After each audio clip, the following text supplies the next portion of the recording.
Louvado seja o nome de Jesus. Volta logo, Senhor Jesus. Nós clamamos, volta logo. Ele vem me buscar, Ele vem te buscar, aleluia. Existe um Rei, um Senhor, só um. Que privilégios sermos igreja e aguardarmos as promessas de Deus, cheios de fé e de alegria. A presença de Deus está aqui neste lugar, amém? Feche os seus olhos, estenda as suas mãos, invoque a presença. Você veio para um encontro com Jesus, Ele é o motivo, Ele é a razão. Não há nada que ninguém aqui possa fazer por você, mas se Ele se revelar nesse lugar, se a graça dEle cair sobre nós, se as palavras de Jesus alcançarem teu coração, sua vida vai ser transformada hoje nesse lugar. Pai querido, nós invocamos a tua presença, nós clamamos, Pai, se manifesta com poder e glória nesta casa hoje. A tua igreja canta com grande expectativa, aguardando o encontro com Jesus, aguardando a glorificação, aguardando a busca do Senhor, aguardando este dia maravilhoso, a volta de Jesus. Mas hoje estamos, Pai, nesse reduto santo, neste lugar consagrado. Pai, aqui sentimos o gosto do céu, sentimos a presença em comunidade, buscamos ela juntos. Eu quero clamar: manifesta a tua presença e a tua glória neste lugar. Manifesta a tua presença e a tua glória neste lugar. Que possamos sim nos deparar com a beleza de Deus revelada. Que a palavra do Senhor tome forma nas nossas vidas. Que o recado de Deus traga mudanças para nós. Vem, Senhor Jesus, fala conosco hoje, derrama a tua graça, recebe os nossos louvores e a nossa adoração, quebranta o nosso espírito, fala, se manifesta com amor neste lugar. Essa é a nossa oração, em nome de Jesus, amém, amém. Dá um sorriso para quem está do lado, diga: você é uma bênção, que bom que você está aqui, que Deus fale contigo hoje, que Jesus se revele a você em nome de Jesus. Pode sentar no seu lugar. Quero estudar com vocês a palavra de Deus. Estava com saudade de estar aqui, saudade dos filhos, a gente viajou. É bom viajar, mas é bom voltar para casa, né? Quando as crianças abraçam, chegam, ai, que delícia. Que bom estar na minha igreja também, adorar a Deus com vocês, é sempre especial. Eu quero estudar hoje sobre vínculos quebrados. E eu creio que existem ferramentas do Espírito Santo que nos ajudam a reparar, a consertar alianças, vínculos quebrados nas nossas vidas. Eu quero falar sobre isso. Efésios capítulo 4, versículo 1 a 6. Efésios capítulo 4, versículos 1 a 6. Diz assim a palavra do Senhor: como prisioneiro no Senhor, rogo-lhes que vivam de maneira digna da vocação que receberam. Sejam completamente humildes e dóceis, e sejam pacientes, suportando uns aos outros com amor. Façam todo esforço para conservar a unidade do Espírito pelo vínculo da paz. Há um só corpo e um só Espírito, assim como a esperança para a qual vocês foram chamados é uma só. Há um só Senhor, uma só fé, um só batismo, um só Deus e Pai de todos, que é por todos e por meio de todos age em todos. Amém. A unidade é uma bênção de Deus. Efésios capítulo 4 vai falar da unidade no meio da igreja, no meio do povo de Deus, e a unidade traz bênçãos. Eu tive o privilégio de participar esses dias de um movimento chamado GKPN, Global Kingdom Partner Network, um movimento de unidade da igreja, onde vários pastores são conectados, pastores de igrejas relevantes, e ali eu aprendi tanto. E como é precioso ver os impactos da unidade da igreja. Há um tempo atrás, esse movimento promoveu a construção de casas na Síria. Talvez você tenha participado com as suas ofertas. Nós fomos resposta de Deus para muitos que perderam suas casas na guerra. Eu recebi um vídeo do pastor Elias Dantas, e ele foi visitar essa comunidade, centenas de casas reparadas por nós, o povo de Deus espalhado pelo mundo, várias igrejas, e ele foi recebido com tanta alegria, irmãos. As pessoas não sabiam como recebê-lo, e as histórias são lindíssimas. Uma igreja sozinha não é capaz de promover isso, mas a unidade da igreja traz respostas. O mesmo estamos vivendo agora com os ucranianos, os refugiados que recebemos, e eu estava nesse congresso, eles trouxeram um relatório lá. São já milhares de pessoas que estão sendo amparados por várias igrejas no mundo. Ucranianos que estão sendo amparados, cuidados, sustentados, porque a unidade traz bênção. E eu creio que uma das estratégias do inimigo para frear o avanço da igreja e roubar, represar bênçãos em nossas vidas, é tentar quebrar vínculos, estragar vínculos. E é por isso que o apóstolo Paulo, nesse texto, no versículo 3, vai dizer: façam todo o esforço para conservar o vínculo da paz. Eu creio que existe um desafio para cada um de nós, que é, sim, nos esforçarmos, a Bíblia fala com diligência, para que alianças importantes, abençoadoras, não sejam quebradas. Existe uma ação espiritual querendo levantar muros, quebrar conexões. Isso está acontecendo talvez dentro da sua casa, no lugar onde você trabalha, no seu ministério, na igreja. O inimigo quer nos privar da bênção da unidade. O apóstolo Paulo está preso quando escreve essa carta. Uma prisão domiciliar, está algemado, guardados por guardas pretorianos, e ele se preocupa em escrever sobre esse assunto, em falar sobre a unidade no meio do corpo de Cristo. E a palavra vínculo aqui, ela significa amarra, atadura, laço. E muitas vezes perdemos vínculos abençoadores nas nossas vidas porque não cuidamos das conexões. Deixamos amarras soltas, deixamos laços sem nós. E enquanto estava preparando esta mensagem, a imagem que me veio na mente foi de uma dobradiça enferrujada. Sabe aquela dobradiça que quando você abre a porta faz barulho, range? Talvez tenha uma na sua casa. Uma porta emperrada, barulhenta.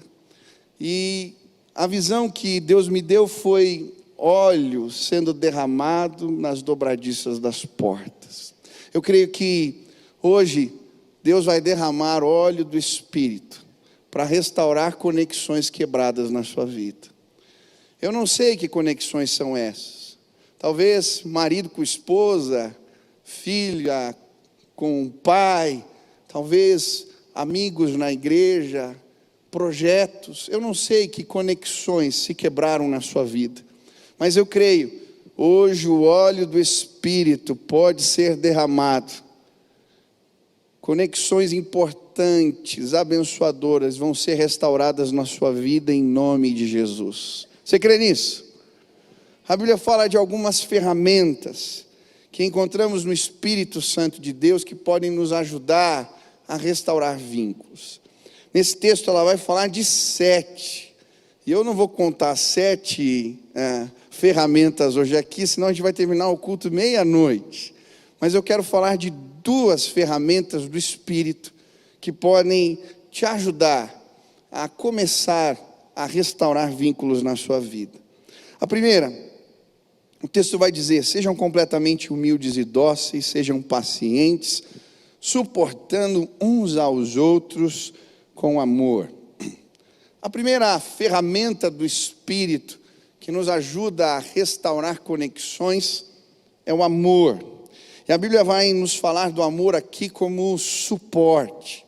É interessante, um outro texto da palavra de Deus, no livro de Colossenses, ele está falando do elo perfeito, e ele vai falar do amor, o amor verdadeiro, o amor de Deus derramado nas nossas vidas, como aquele que traz essa conexão perfeita, esse elo perfeito. Eu lembro, alguns anos atrás, eu fiz parte de um acampamento, e nós montávamos os enduros, e eles ensinaram a gente a fazer nó. Tinha um instrutor que ensinou a gente alguns tipos de nós. E eu lembro que ele mostrou vários tipos de nós, e ele dizia: olha, nenhum desses nós é 100%, tem 100% de segurança. Eu lembro que o nó mais assim, seguro, era 98%. E a Bíblia, quando fala do nó perfeito, do elo perfeito, ela fala do amor de Deus que é derramado nos nossos corações. Existe sim uma conexão que vem da parte de Deus, e é fruto de uma ação do Espírito no nosso coração, que traz segurança às conexões da vida. E esse é o amor de Deus. E é interessante que a Bíblia vai apresentar esse amor aqui como suporte. Suportem uns aos outros em amor. A palavra suportar aqui não significa tolerar. Na língua portuguesa a gente fala assim: eu não suporto aquela pessoa. Talvez você não suporte aquele vizinho que faz barulho em cima, ou aquele irmão ou membro da família que é um pouco inconveniente. A Bíblia não está falando de suportar, aguentar alguém, tolerar alguém, não. A palavra suporte aqui tem a ver com sustentação. Talvez a melhor tradução seja prateleira, na língua grega. Aquilo que traz segurança, que segura, que suporta. Um exemplo claro para mim nas Escrituras é Moisés, quando ele está diante do povo na guerra com os amalequitas. A Bíblia diz que ele sobe a montanha para interceder pelo povo, e quando ele estendia as suas mãos, o povo era abençoado. Mas chega um determinado momento que ele já não tem força, os braços estão cansados. E aí a Bíblia diz que vem Arão de um lado, Hur de outro, e eles sustentam, suportam os braços de Moisés. E ele consegue agora orar pelo povo, e eles vencem a batalha. Sabe, a primeira ferramenta do Espírito para derramarmos óleo nas dobradiças enferrujadas ou que travam na nossa vida é o amor, que é o suporte. Quando a gente se põe nesta posição de erguer os outros, levantar os outros, de ajudá-los a ficar de pé.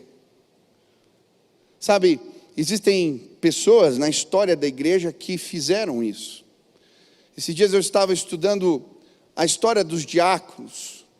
E é interessante, na Bíblia são vários os exemplos: Tíquico, Febe, Epáfras, homens e mulheres que tinham esse trabalho de suportar o apóstolo Paulo. E é muito interessante porque em alguns momentos ele está preso e vem o diácono trazer os donativos, ou trazer os seus pergaminhos, ou trazer as suas roupas. Estavam cuidando, sustentando, levavam remédios, pegavam as cartas, levavam para a igreja. Eles serviam como suporte, aqueles que sustentavam, que ajudavam. É interessante, Febe, ela tinha um trabalho, ela é chamada na Bíblia de protetora. Obrigado, estou falando de suporte, olha que benção. Eu estou engasgando hoje mesmo. Obrigado, irmão.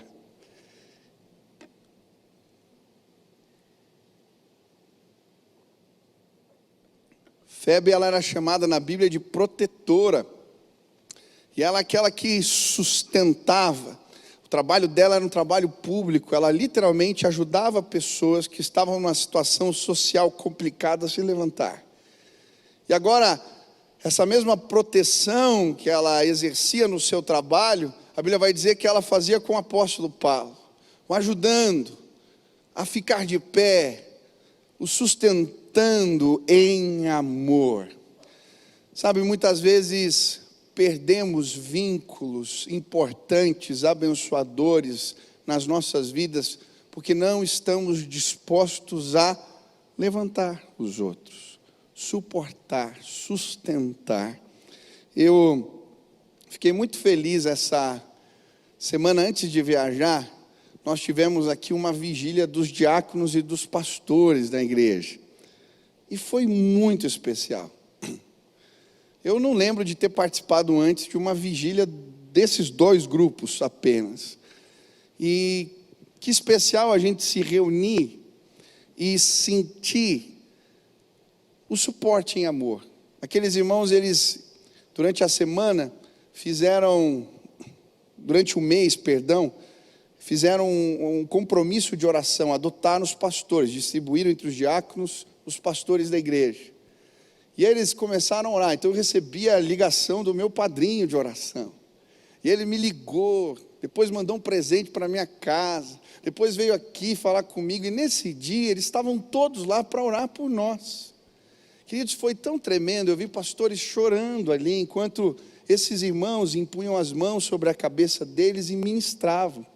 Houve um momento que eles fizeram um corredor, a gente passou lá e eles iam falando palavras de bênção, iam orando pela gente, iam ministrando nas nossas vidas. E eu falei, isso é igreja, que privilégio, fazer parte de um movimento onde eu sou sustentado em amor. Em nome de Jesus, seja esse que levanta os outros com as suas palavras.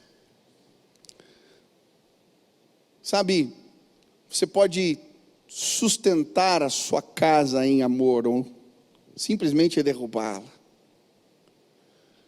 As tuas palavras levantam, as tuas palavras põem de pé, as tuas ações fazem o seu marido, a sua esposa, os seus filhos sentirem que eles estão sendo carregados, suportados. Muitas vezes essa atitude simples de torcer, de pegar aquele que não consegue mais e vem, eu vou contigo. A gente não se coloca nessa posição e vínculos importantes são quebrados na nossa vida. Eu estava nessa viagem, um dia nós descemos para tomar lanche, encontrei um pastor, ele também estava tomando lanche de madrugada. E nós começamos a conversar e ele contou uma história que me impactou. Ele estava com 52 anos, ele também é funcionário público, e foi fazer um check-up e descobriu que estava totalmente desregulado. E o médico falou para ele, olha, se você não mudar o teu estilo de vida, você vai morrer cedo. E aí ele voltou para casa, teve aquela conversa com a esposa, né? E ela foi instrumento de Deus. Não, você consegue, vamos começar um esporte. E ele começou um plano para mudar de vida. E foi muito interessante porque com 52 anos ele começou a fazer natação. Quando ele estava nadando 4 meses, surgiu uma competição importante, difícil. E ele falou, eu quero participar. O professor falou, você começou agora a fazer aula. É muito difícil você ganhar. E ele falou, eu estava com uma convicção de que algo ia acontecer. E aí ele se inscreveu para aquela competição. E com 4 meses de natação, ele percorreu ali, fez o percurso e ganhou. Chegou na frente. E aí quando ele pegou os vídeos para ver, né, a prova, ele só ouvia assim, a esposa dele gritando, vai amor, vai amor, vai amor. Só ouvia isso. E ele achou um barato aquilo, e aí se inscreveu, e aí o cara falou, não, você tem que começar a correr também. E aí ele se empolgou, começou a fazer maratona, triatlo. E ele foi contando a história, uma história doida. Ele foi ganhando competições, e a esposa estava sempre lá, vai amor, vai amor. E aí alguém falou para ele, você precisa começar a competir. tem um negócio chamado Ironman. 5 quilômetros de corrida, 4 quilômetros de corrida, perdão. Me ajuda aí o Sabá, que é 42 de corrida e 180 de bicicleta. 4 de natação, 42 de corrida e 180 de bicicleta. E aí ele falou, eu vou fazer esse negócio. Começou a se preparar. Ele falando para mim, Michel, eu consegui participar da prova. Era uma classificação para o Mundial em Havaí. Eu comecei a ganhar provas. E aí, me classifiquei para a prova no Havaí. Chegou. Foi para o Ironman. Aí, quando ele fez a prova, disse que chegou na parte da corrida, no final, faltam 21 quilômetros. Ele já tinha percorrido, ele já não aguentava mais. Ele parou uma hora para tomar água e disse que ele falou, eu vou desistir, eu não aguento mais, não tem como. Já é um senhor já. E aí ele tomando água e aí começou a ouvir na cabeça dele aquela voz, vai amor, vai amor, vai amor. Ele falou, eu tenho certeza que ela vai estar lá na linha de chegada. Ela está lá, dizendo para mim, vai amor. E aí ele disse que ele voltou a correr e falou, eu não vou desistir porque ela está lá torcendo por mim. E ele fala que sai correndo e quando ele volta, ele ficava ouvindo a esposa gritando no ouvido dele. Ele corre com um vigor, com uma força. E quando ele chega na linha de chegada, ela tinha escrito no chão, feito um negócio enorme, vai amor, eu estou aqui te esperando. Ele cruza a linha, diz que ele começa a chorar. E ele falando que a esposa sempre foi a maior motivadora na vida dele. Sabe, existem pessoas que Deus vai levar a grandes conquistas nesse lugar. Pessoas que Deus quer levantar no nosso meio. Eu vejo sim, homens de destaque, mulheres de destaque, na sua profissão, nos seus ministérios. O que a gente precisa é de alguém na linha de chegada gritando, vai amor, vai amor. Seja essa pessoa para o seu filho, seja essa pessoa para o seu marido, para a sua esposa, seja essa pessoa para aquele novo convertido, que ainda está tropeçando na caminhada da fé, mas precisa de alguém mais maduro lá dizendo, vem cara, eu estou aqui, você vai conseguir. Sabe, quando suportamos uns aos outros em amor, as conexões são restauradas, porque o óleo do Espírito é derramado, e Deus nos leva a conquistas maiores. Quantos querem ser instrumentos de sustento? Quantos querem ser suporte para as conquistas de alguém? Você está com a tua esposa aí do lado? Diz isso para ela. Eu quero ser suporte para as suas conquistas. Diz isso para o seu marido aí. Eu quero ser suporte para as suas conquistas. A minha esposa está ali. Manda, vai amor. Chega para o teu filho hoje. Manda um recadinho para ele. Sabe, às vezes é tão simples. O simples fato de saber que alguém torce por nós faz tanta diferença. As suas palavras têm empurrado mais para baixo. Talvez seu marido está desempregado há tanto tempo. Hoje, em nome de Jesus, ele vai ouvir de você, você vai conseguir. Levanta, eu estou aqui. Talvez alguém está enfrentando uma luta tão grande e tem tido dificuldades. Nós vamos carregar uns aos outros em amor. Segunda ferramenta, se não falo demais, o problema é de ficar sem pregar que a gente vai ficando prolixo assim. Vou entrar no esquadro aqui. Bom, versículo 3, façam todo esforço para conservar a unidade do Espírito pelo vínculo da paz. Segunda ferramenta, que nos ajuda a consertar vínculos, restaurar vínculos quebrados, é a paz. É interessante a paz, a Bíblia vai nos apresentar pelo menos 3 tipos diferentes de manifestações de paz na Bíblia. E eu quero falar da paz que restaura vínculos. A primeira é a paz com os outros. Em Colossenses capítulo 3, versículo 15, a Bíblia diz: suportem uns aos outros, perdoem as queixas que tiverem contra os outros, perdoem como o Senhor lhes perdoou. Acima de tudo, porém, revistam-se do amor, que é o elo perfeito.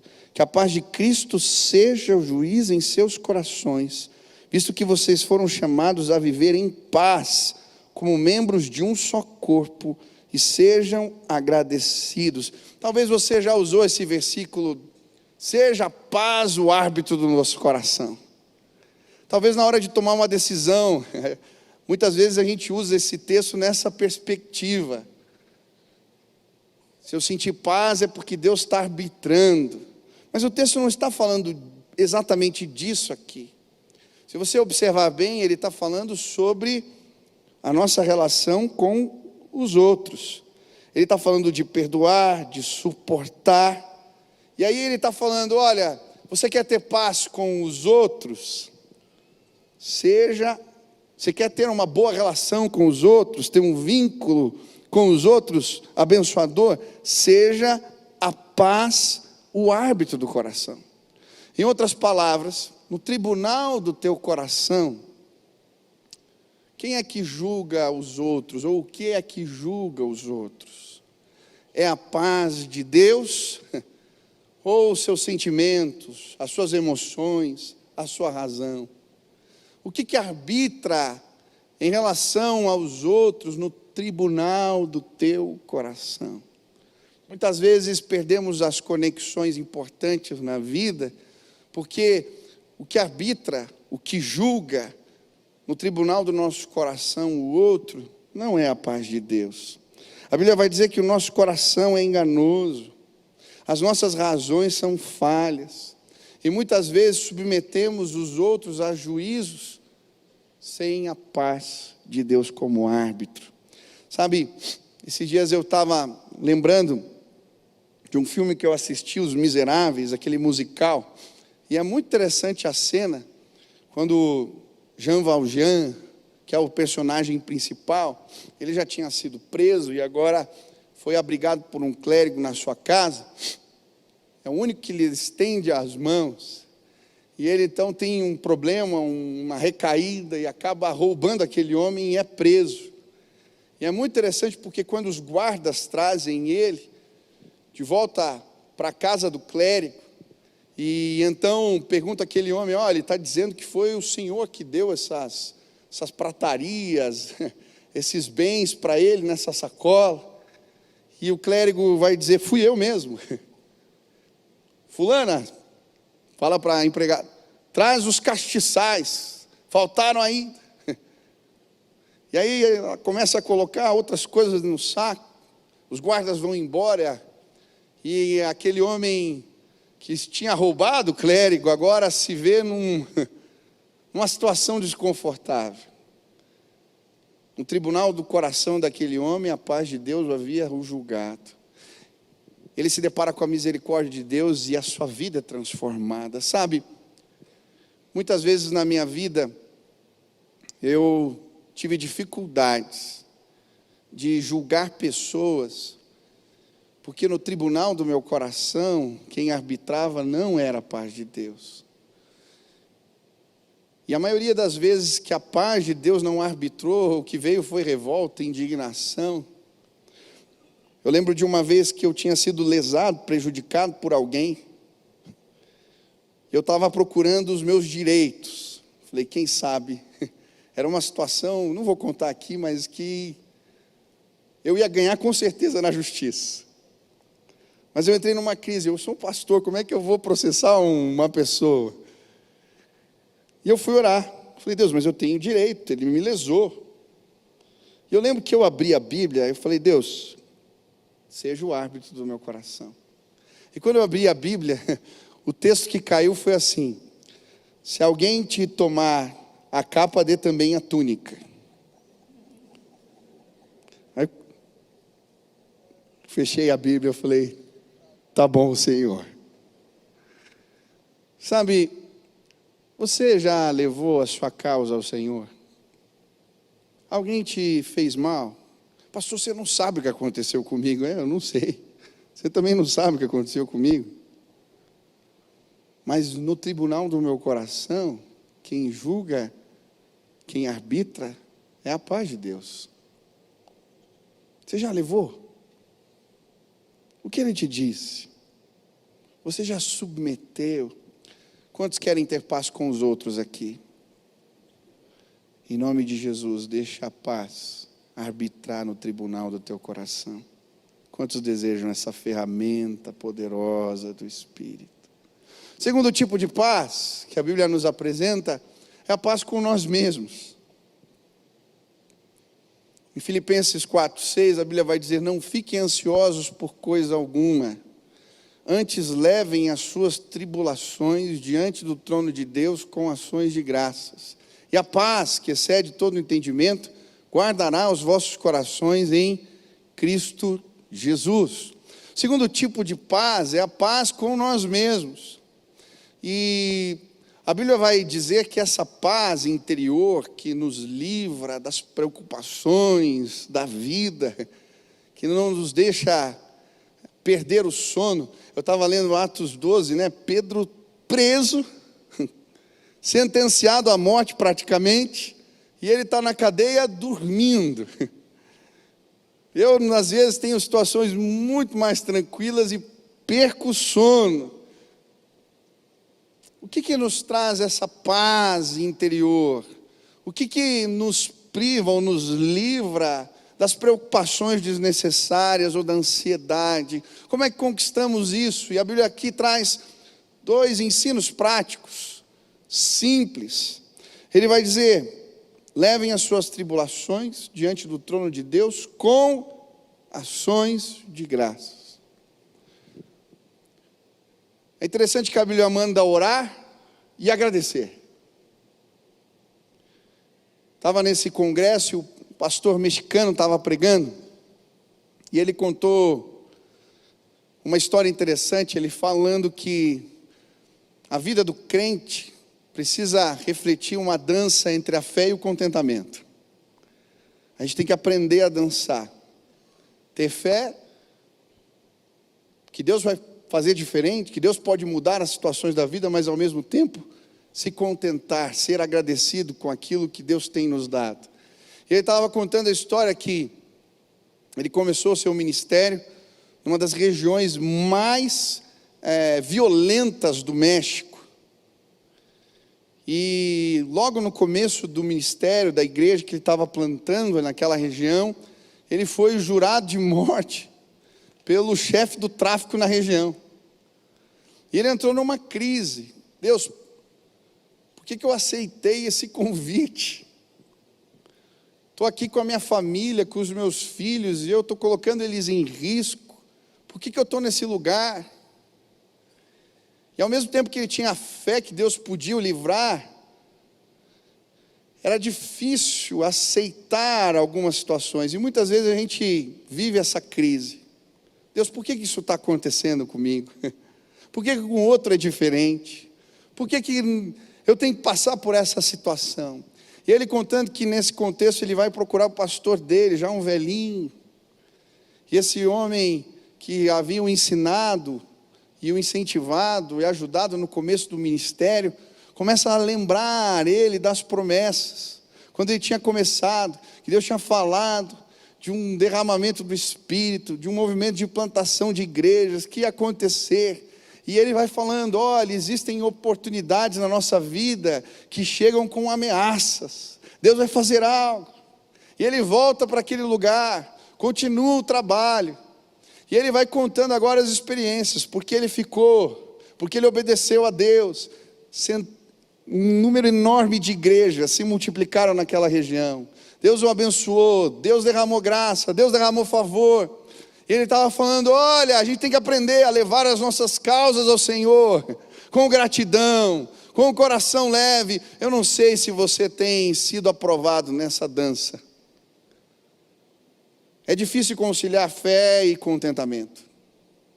Mas a Bíblia fala que quando vamos ao Senhor, numa atitude sim de fé, crendo que Ele pode, mas com o coração agradecido, uma promessa é certa: a paz que excede todo entendimento guardará os nossos corações em Cristo Jesus. Ela não se explica, ela é uma bênção, ela é uma dádiva, ela é uma graça maravilhosa da parte de Deus para nós. Você quer ter paz interior? Vá ao trono, leve a tua tribulação com ações de graças, dance esta dança. Quando temos fé e contentamento, recebemos a paz de Deus.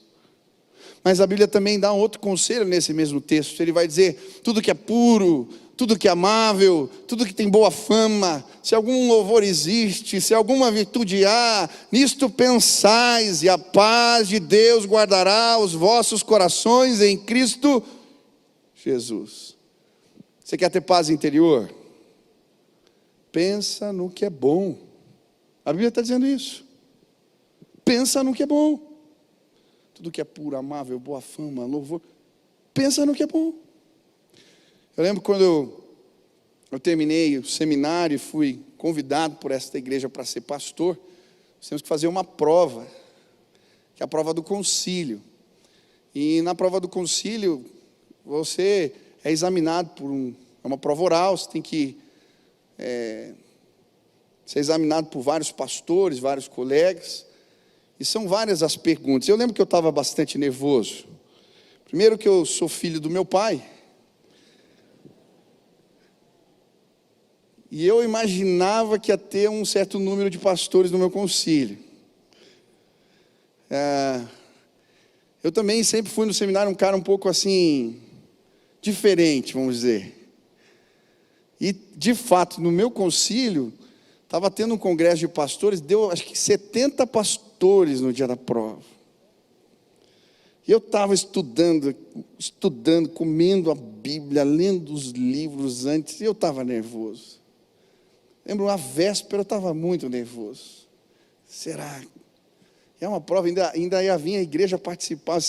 Tem prova que você vai mal, você fica mal, né? Porque todo mundo vai ver o seu vexame, não dá para errar.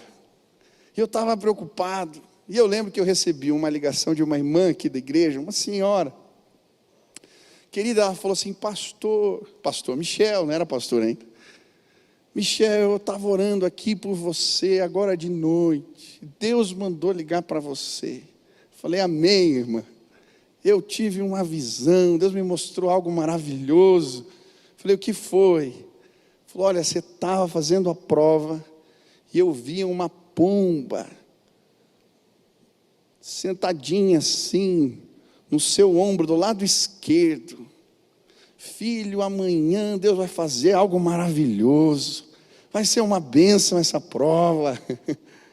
Eu falei: amém. Desliguei e consegui dormir por causa da pomba. Eu falei: Deus mandou a pomba, vai dar certo. Chegou no outro dia, a prova ia começar, e sentei ali na cadeira, todo mundo me olhando, e a primeira pergunta é clássica, você já sabe, é teu testemunho de conversão e de chamado. E eu lembro que eu comecei a falar e gaguejei um pouco para falar meu testemunho de conversão e chamado. E eu falei: meu Deus, eu não vou conseguir responder as perguntas teológicas, complicadas. E aí eu comecei a orar, e aí eu lembrei: tem uma pomba sentada no meu ombro esquerdo. E eu comecei a lembrar da pomba que a irmã tinha me falado. E eu lembro que a primeira pergunta, quando veio, pastor Jaziel mandou a pergunta incrível, a pomba estava lá mesmo. Porque eu recitei versículos de cor, e todas as perguntas, quando terminou a prova, pediram para eu sair da sala, voltei, fui aprovado com louvor pela memorização dos textos da palavra. Deus é tremendo. Existe uma pombinha que vai pousar aí do teu lado esquerdo hoje, em nome de Jesus. Quando você voltar para casa, lembra, pensa no que é bom, naquilo que Deus derramou, daquilo que Ele já te deu, que é promessa.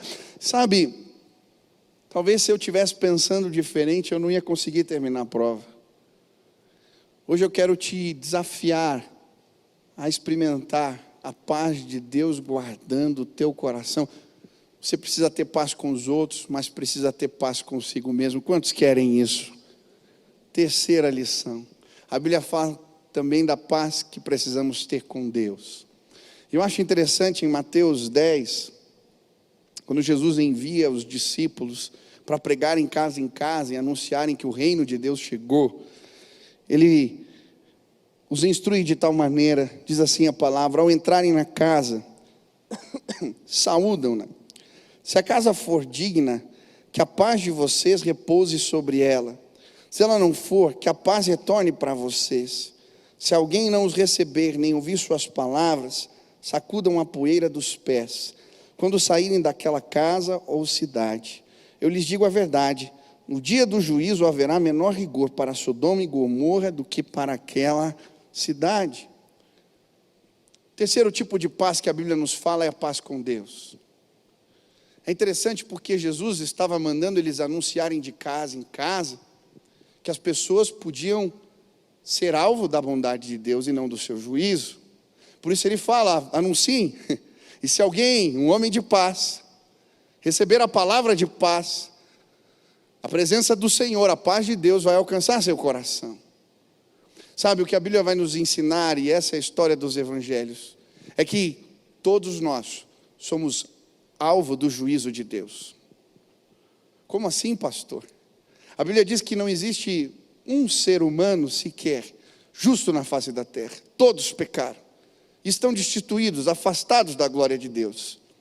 Nós não queremos fazer coisas erradas, mas fazemos. E por isso, esse Deus que é justo precisa aplicar a sua justiça. Mas a Bíblia nos fala que Jesus, Ele se fez maldição por nós. Ele pagou na cruz os nossos pecados. E a mensagem do reino é uma mensagem de que podemos nos tornar alvo da bondade de Deus. Sim, o juízo pode ser aplacado porque a paz de Deus, sim, a paz entre nós e Deus foi estabelecida por Cristo Jesus. Sabe, existem pessoas aqui que não estão vivendo em paz com Deus. Ainda vivem sobre ou debaixo da inimizade, do juízo. Existem crises muitas vezes que se estabelecem na nossa vida e que são fruto dessa ação de Deus, mostrando para nós que existem pecados que precisam ser tratados em nossas vidas. Se você ler os profetas menores e maiores nas Escrituras, você vai ver quantas vezes a casa de Israel foi privada de bênçãos, ou passou por lutas, enfrentou batalhas, pestes de gafanhotos, campo não produzia nada, secas, por causa do juízo de Deus. Mas hoje eu vim a esta casa dizer para você: você pode ter paz com Deus. Na tua casa pode sim habitar a paz de Deus. Você pode sim ter a conexão com o Senhor estabelecida, se tornar alvo da sua bondade, da sua graça, do seu favor. Esta é a mensagem do Evangelho. Nós podemos ter paz com Deus. Aleluia! Isso é poderosíssimo. Isso é maravilhoso. Hoje, se você ouvir a palavra que eu estou pregando aqui, não importa se você está em casa, pela televisão, no rádio, ou lá no fundo desse auditório, se hoje você entender que você pode ser amigo de Deus, que a conexão com o Senhor pode ser restaurada na sua vida, se você aceitar essa mensagem, o vínculo da paz vai chegar para você através de Jesus. Eu lembro, há muitos anos atrás eu fui no educandário pregar. Aqueles meninos, adolescentes, estavam presos. E quando eu terminei a mensagem, um menino veio com uma Bíblia para mim. E ele disse: pastor, você falou aí que Deus fala. Eu ganhei essa Bíblia e eu pedi para Deus falar comigo. E eu estou muito angustiado. Eu falei: mas por que você está angustiado? Ele falou: olha o texto que eu abri. E aí ele começou a ler. E o texto dizia: vós sois filhos do diabo. Ele falou: isso é verdade? Eu falei: infelizmente é. E aí ele começou a ler e descrevia, falou: tudo que está escrito aqui, na sequência do texto, eu pratico e pratiquei.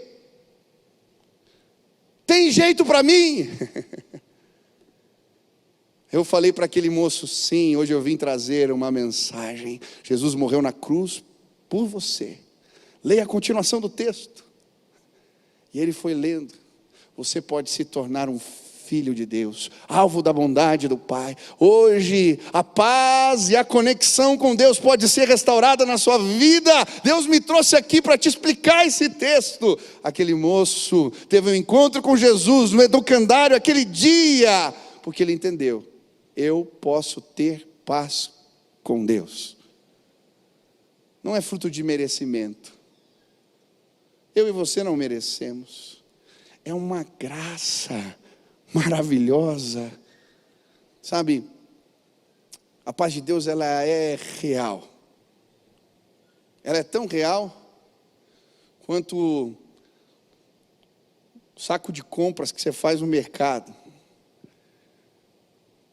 Pegou as crianças esses dias, tem essas balinhas que pega, né, no saquinho. Aquilo lá é uma tormenta para quem tem filho pequeno. Se a criança vê as balinhas, já quer pegar. E eu fiquei vendo eles pondo as balinhas no saquinho. Falei: vai com calma, isso é caro. A paz de Deus é tão real quanto o saquinho de bala dos meus filhos. Quem é mais antigo ia comprar no mercadinho as coisas a granel, né? Eles pegavam aquele saco, aquela latinha, né? Enchia, colocando na sacola. Sabe, hoje, em nome de Jesus, eu queria que você tomasse as porções da paz de Deus, que você voltasse com a sacola cheia e levasse para casa, porque sim, ela é verdadeira, ela é real. Hoje, se você ouvir esta palavra e tomar essa provisão maravilhosa de Deus para a sua vida, Deus vai restaurar a paz que você precisa ter com os outros, com você mesmo e com Ele. Se Ele for a paz de Deus, o juiz no tribunal do teu coração, se ela for essa graça maravilhosa que te alcança nessa dança entre a fé e o contentamento, se você encher a tua mente do que é bom, se você entender a palavra do Evangelho, você pode ter paz com Deus. Hoje, pode pegar o saco. As medidas do Senhor são recalcadas, sacudidas e abundantes. Você vai voltar para casa derramando paz e amor. Essa é a minha oração hoje nesse lugar. Eu queria orar por pessoas. Talvez você esteja ouvindo a porta rangendo. Pastor, tem vínculos difíceis de restaurar. Quero te dar uma dica: começa restaurando o vínculo com Deus, você não tem. Mas hoje eu queria orar para que essa provisão maravilhosa da graça de Deus, paz e amor, possam encher a tua vida. Queria te desafiar a fazer algo. Tomar esse saco e pedir: Deus, derrama o teu amor e a tua paz. Eu quero ser suporte na vida de alguém. Eu quero torcer, quero levantar, quero pôr de pé. Eu quero ser cheio de paz. Eu quero ser usado pelo Senhor desta maneira. Se o Espírito Santo falou contigo e você quer estas bênçãos na sua vida, fique de pé no teu lugar. Fique de pé no teu lugar. Quero pedir assim: estende as mãos aí. Nós vamos pedir agora a Deus. Faz assim, ó. Faz assim. Você vai voltar cheio de paz e amor para casa. Amém? Você quer isso? Amém? Ó. Fecha seus olhos. Tem vínculos, você sabe, que só serão restabelecidos por um milagre de Deus na tua vida. Alianças perdidas, situações complicadas. Mas hoje você veio nesta casa, e aqui tem provisão farta do Espírito para nós. A gente vai encher esse saco, essa sacola de amor e graça. Pai, eu quero pedir agora em nome de Jesus.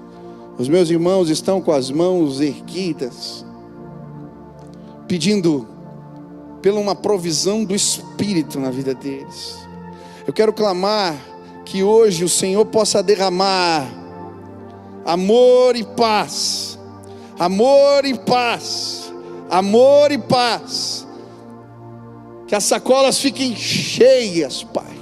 Que eles voltem com elas transbordando, e que eles possam ver esta graça de Deus maravilhosa se multiplicando entre os seus. Pai, agora derrama em nome de Jesus a paz sobre o coração dos meus irmãos. Que nesse instante preocupações desnecessárias possam ir embora, que a fé possa surgir. Senhor, que neste instante o Senhor estabeleça o teu juízo, que a tua paz seja aquela que arbitra no tribunal do coração. Pai, em nome de Jesus, enche os meus irmãos com a tua graça maravilhosa. Eu quero pedir que o óleo do Espírito seja derramado sobre as conexões. Deus, que vínculos de paz sejam estabelecidos. Vem, Deus, derrama, restaura, renova. Que eles possam levar esses ingredientes do céu para casa, e que eles vejam o poder de Deus transformando suas vidas. Faz assim, Pai. Derrama favor, derrama graça, derrama amor e paz. Nos abençoa, Pai, em nome de Jesus. Amém, amém. Eu quero orar por você que veio aqui hoje, e você talvez nunca tomou a decisão de entregar a vida ao Senhor. Parece que há uma separação, e de fato há. Parece que Ele não te escuta, ou não te responde, ou não te ouve, e de fato existe uma separação. Mas hoje você entendeu, eu posso ter paz com Deus. Eu quero orar por você que hoje quer tomar essa decisão. Eu quero, sim, eu entendi. Eu quero ser alvo da bondade, não do juízo.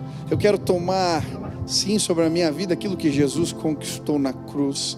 Eu quero uma conexão com Deus. Eu quero. Se hoje você quer tomar essa decisão, onde você está? Levante sua mão bem alto. Tinha um irmão já de mão levantada antes de eu falar. Que Deus te abençoe lá atrás, meu irmão. Mais alguém? Deus abençoe, Deus abençoe, Deus abençoe, Deus abençoe, Deus abençoe, Deus abençoe, Deus abençoe, Deus abençoe, Deus abençoe, Deus abençoe. Tem muita gente, aleluia, aleluia. Quero te convidar a fazer uma oração. Feche teus olhos, repete essa oração comigo. Senhor Jesus, eu entendo que sou pecador, mas hoje eu entendi que eu posso ter paz com o Senhor, que o teu amor, que a tua graça, que o teu poder me renovem, que o teu Espírito habite no meu interior, que o seu senhorio se estabeleça na minha vida. Senhor Jesus, eu entrego a minha vida nas tuas mãos. Me abençoa e me renova, em nome de Jesus. Pai, eu quero clamar por essas vidas que fizeram essa oração agora. Tanta gente levantou a mão, Deus. Que agora a promessa do Senhor se cumpra na vida dos meus irmãos, que eles sejam cheios do Espírito, selados pelo Espírito, que eles recebam a nova vida em Deus, e que a paz do Senhor os acompanhe. Pai, eu quero orar por aqueles que estão com vínculos quebrados, ouviram essa palavra com dor no coração. Existe gente importante, relacionamentos importantes que foram quebrados, muros se estabeleceram, e muitas vezes nos sentimos impotentes em relação ao que fazer. Mas eu quero pedir agora, Pai, que o Senhor derrame do teu óleo maravilhoso neste lugar, que os meus irmãos se levantem cheios de fé e possam ver a restauração chegando nas suas casas, entre os seus, nas suas vidas. Faz assim, para o louvor da tua glória. Essa é a nossa oração, em nome de Jesus, amém. Vamos adorar a Deus juntos. Cante assim: eu me rendo, eu me rendo, pra conhecer-te mais, pra conhecer-te mais. Eu me rendo, eu me rendo, pra conhecer-te mais, pra conhecer-te mais. Vento de poder sopra em meu viver, faz teu querer, faz teu querer em mim, como um vendaval sobrenatural. Faz teu querer